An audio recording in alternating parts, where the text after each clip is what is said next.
Good morning, Yr11. Hopefully you are looking at a red box there that says Screencastify. Welcome to Term 4 for Studies of Religion. So this week we're looking at principal beliefs. But first of all, I want to click on the flow docs. We've got to have a look at a couple of things. The first thing it says up here for week 4 is to watch the Screencastify in the Flashpoint section.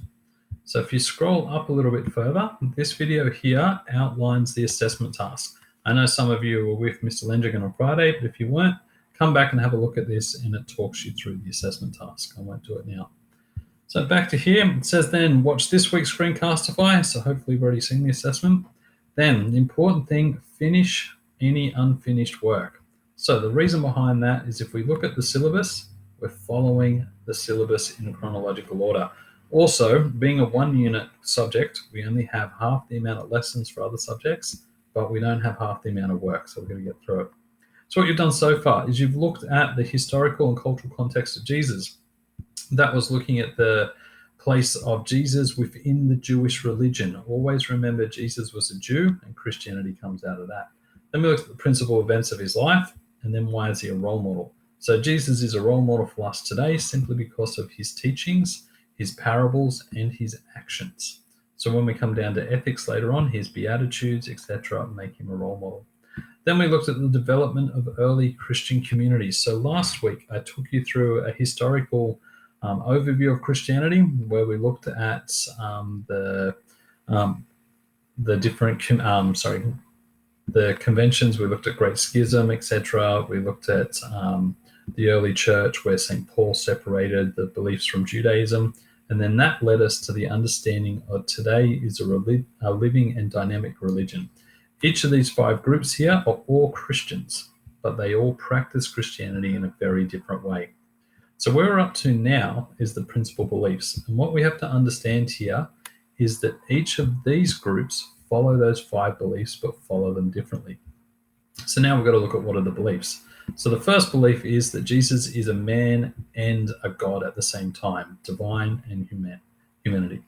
So straight away there, we've touched on that a little bit. Jesus does amazing things with calming the sea, rising from the dead, but he's also a human. He also feels pain, he suffers, he eats, etc. Then the importance of the resurrection. Jesus not only died and come back to life, but he did it in terms of suffering for our sins. So that's a Christian belief. Then that Jesus, there's a nature of belief. There are 3 parts of one God.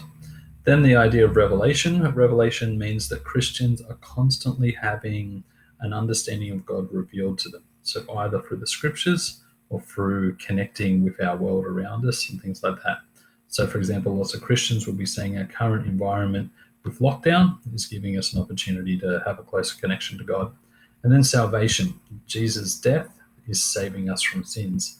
Now, this is looked at in different ways. So for a Catholic, you still have to live a good life.